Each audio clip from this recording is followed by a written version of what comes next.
বন্ধুরা কেমন আছেন? আশা করছি ভালো আছেন। আমিও ভালো আছি। আজকে একটা নতুন ব্লগ নিয়ে চলে আসলাম। ব্লগটা কন্টিনিউ করুন, আশা করছি ভালো লাগবে।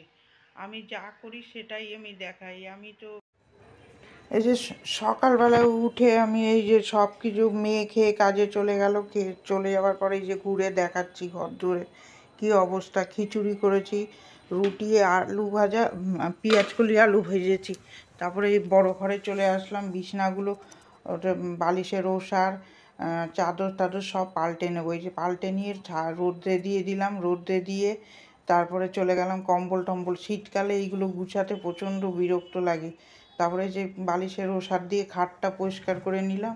খাটটা পরিষ্কার করে নিয়ে যে চাদরটা পেতে দেবো ভালো করে, সুন্দর করে চাদরটা পেতে দেবো টান টান করে। আমার আবার চাদর ঠিক করে টান টান না হলে আমার আবার ভালো লাগে না।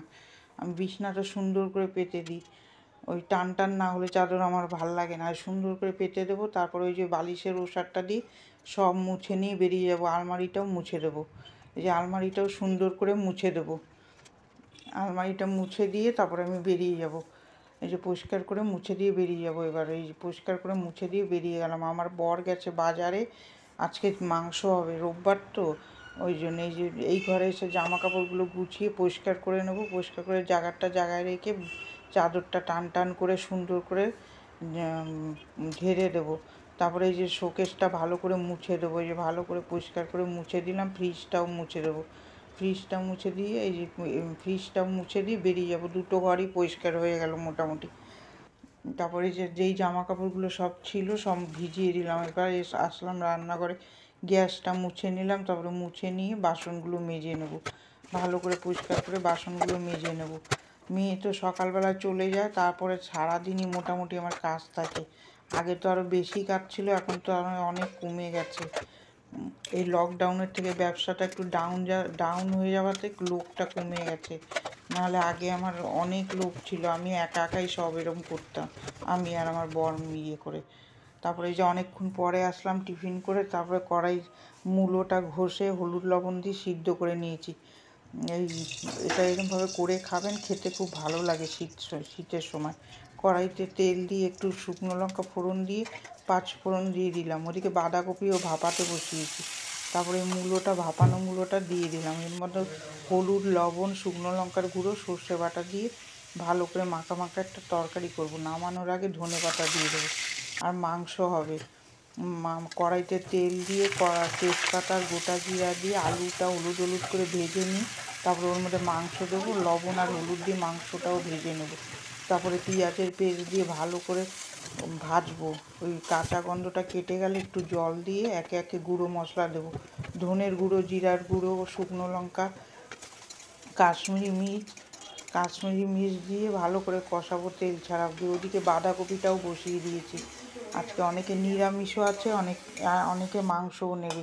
দুপুরের লাঞ্চ মেনুতে হয়েছে ডাল, ভাত, আলু ভাজা, বাঁধাকপির তরকারি আর মূলোর ঘন্ট, এইটা আর মাংস হচ্ছে। আর আমাদের তেলাপিয়া মাছ দিয়ে বেগুন আলু দিয়ে ঝোল করবো। এই যে মাংসটা নামিয়ে নিয়ে তারপরে তেলাপিয়া মাছের ঝোল করব। আমার বর কটা বাসন মেজে, কড়াইতে তেল দেবো, কালো জিরা পেঁয়াজ দিয়ে বেগুন আলুটা ছেড়ে দেবো। ছেড়ে দিয়ে ওটা ভাজা ভাজা হলে একটু আদা দেবো আর লবণ হলুদ দেবো আর একটু গুঁড়ো জিরা দিয়ে ভালো করে ভাজবো। কাঁচা লঙ্কা দেবো ফেলে দিয়ে, তারপর জল দিয়ে দেবো। না, জল দিয়ে সিদ্ধ হলে নামানোর আগে মাছ দিয়ে ধনেপাতা দিয়ে নামিয়ে নেব।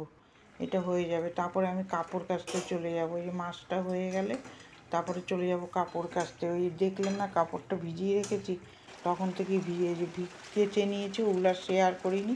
এই যে ধুচ্ছি, এগুলো শেয়ার করে দিলাম। ধুয়ে তারপরে মেলে দেবো। আমার বর খাবার নিয়ে বেরিয়ে গেছে, তারপরে আমি এগুলোকে মেলে দেবো। মেলে দিয়ে তারপর আমার একটু কমফোর্ট দিয়ে দেবো, গন্ধটা ভালো হবে। আর আমি কাপড় জামা যে জমিয়ে রাখি না, ওগুলোতে আরও কষ্ট হয় বেশি করে। আমার বর ভিডিও ধরে দিচ্ছে আর আমি সুন্দর ঝাঁপ দিয়ে যে ঘরটা মুছে নিলাম। মুছে নিয়ে দুটো ঘর ভালো করে পরিষ্কার করে মুছে নেব। মুছে নিয়ে তারপরে যে আপনাদের সামনে চলে আসছি। এখানেই ভিডিওটা আমি এন্ড করে দিলাম। দেখলেন তো ঘর মুছলাম। এবার এখানেই ভিডিওটা এন্ড করে দিচ্ছি। এখন আমার চান করব, চান করে পুজো দেবো, খেয়ে একটু রেস্ট নেব। কার কার ভালো লাগলো একটা লাইক দেবেন আর আমার সাথে থাকবেন, আর বেশি বেশি করে শেয়ার করে দেবেন। ভালো থাকবেন, সুস্থ থাকবেন। আর কালকে একটা ব্লগ নিয়ে আবার চলে আসবো। টাটা।